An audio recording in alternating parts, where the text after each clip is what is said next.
Shalom, jumpa kembali dengan saya, Pendeta Jeko Tambunan,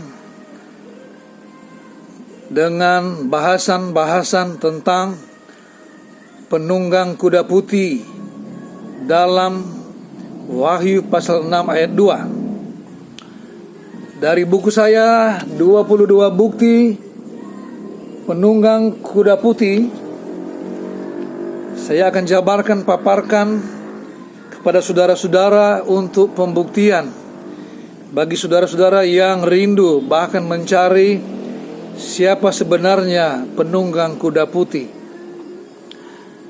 Ya, penekanannya penunggang, bukan kuda putihnya, penunggang. Ini sesi ketiga.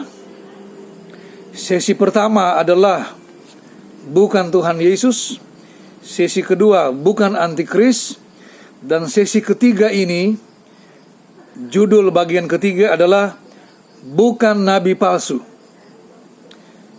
Karena anggapan sampai sekarang antara lain 3 itu.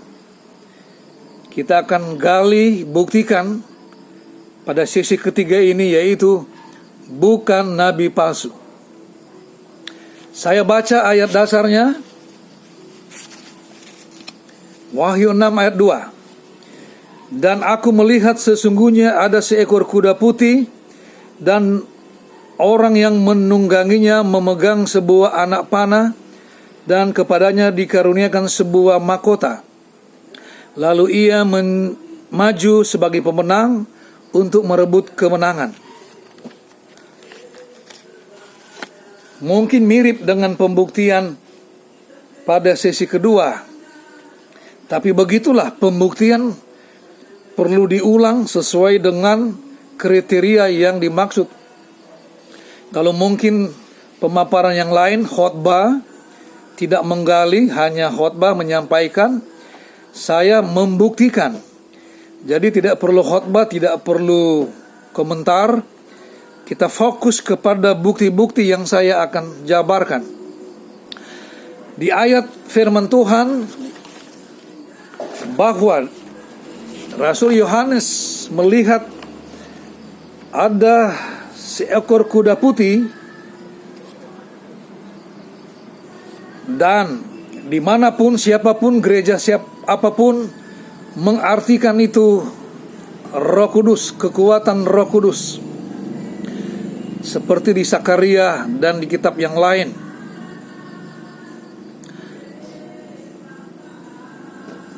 Dan pertanyaan lagi, kalau penunggang adalah nabi palsu, mana mungkin nabi palsu memakai ini, menunggang ini hanya kata kiasan, memakai atau dengan kekuatan Roh Kudus. Sekalipun ada yang bilang samaran atau Yesus palsu. Nah, sepertinya ini 2 judul ini jadi satu sesi saja.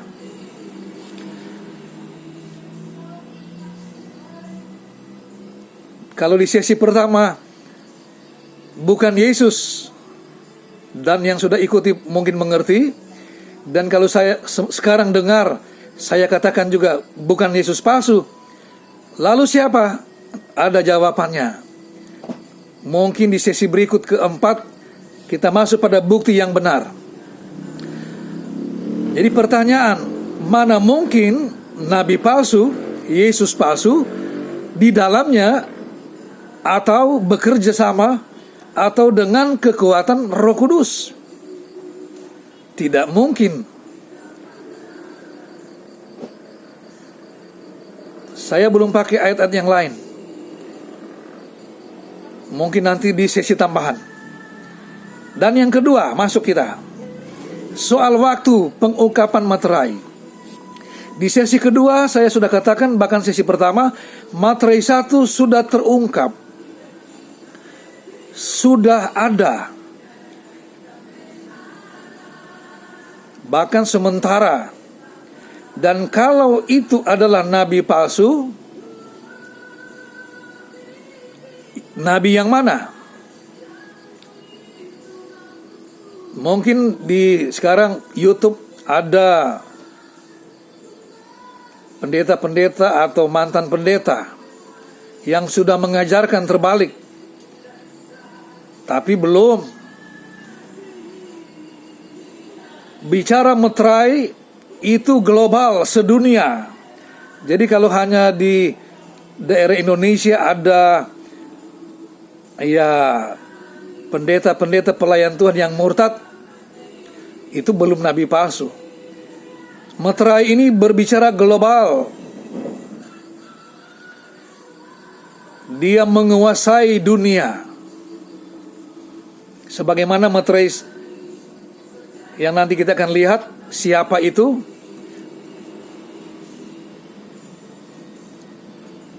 Saya lihat di komentar teman-teman yang lain mengomentari pendapat tentang nabi palsu, yaitu hanya tertuju kepada seseorang di dalam Indonesia.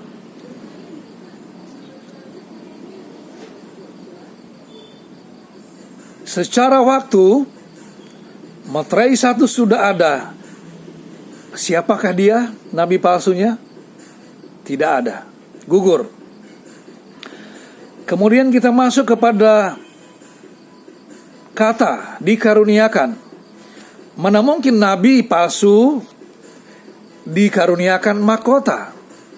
Kata dulu, dikaruniakan, diberikan, dihadiahkan, dianugerahkan. Tidak masuk akal ya. Sementara penganugerah, pemberi yang mengaruniakan Tuhan Yesus sendiri.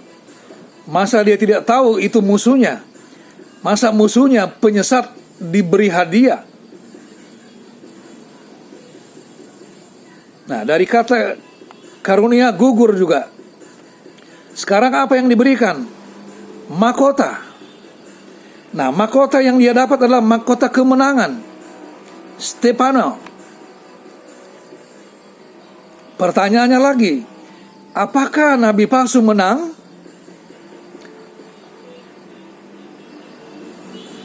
Tidak apa-apa, ada yang menanggapi, menjawab nanti setelah baca, dengar penyampaian saya.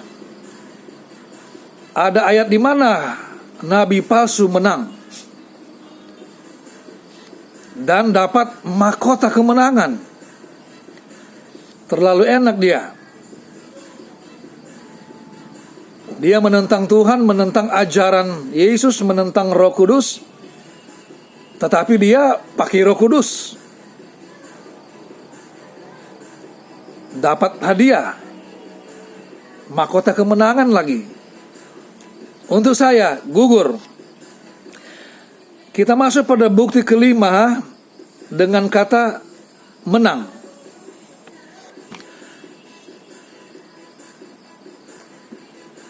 Sekalipun mungkin dia akan menguasai sebagian umat Tuhan, akan menguasai. Tapi pada posisi apa dia menang? Beda dengan antikris yang nanti akan berkuasa.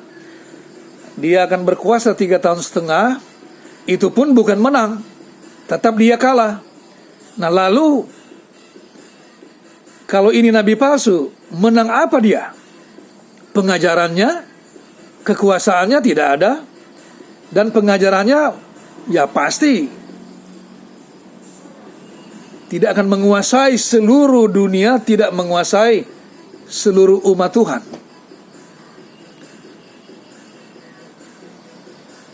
Nah pada posisi ini,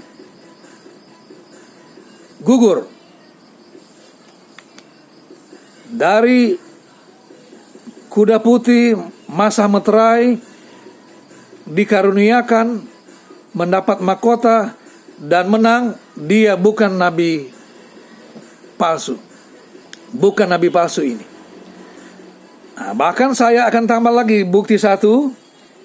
Sama seperti bukti di bukan antikris. Mari kita baca di dalam Wahyu 19 ayat 14.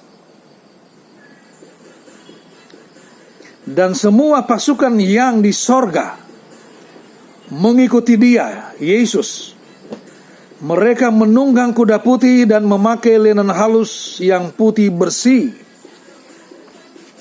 Pertanyaannya,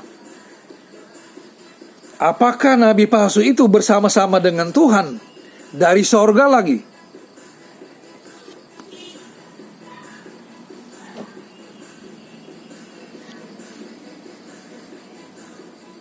Semoga semakin jelas kepada umat Tuhan, sidang jemaat di seluruh dunia,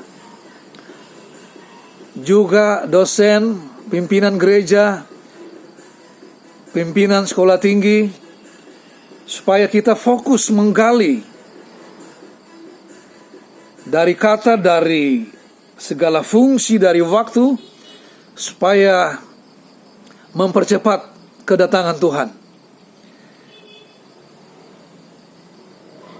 Dari 6 bukti ini, saya lihat waktu masih ada,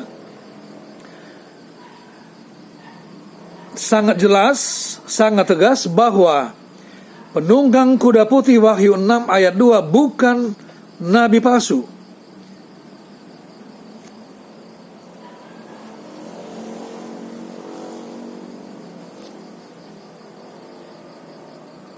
Bukan nabi palsu. Bukan antikris, bukan nabi palsu. Bukan Yesus palsu. Nah, mungkin ajaran sampai sekarang Yesus palsu dengan nabi palsu itu disamakan ya. Nah, sekarang saya samakan. Nabi palsu atau Yesus palsu bukan penunggang kuda putih Wahyu 6 ayat 2 ini. Saudara yang sudah mengikuti sampai di sesi 3 ini mungkin bingung.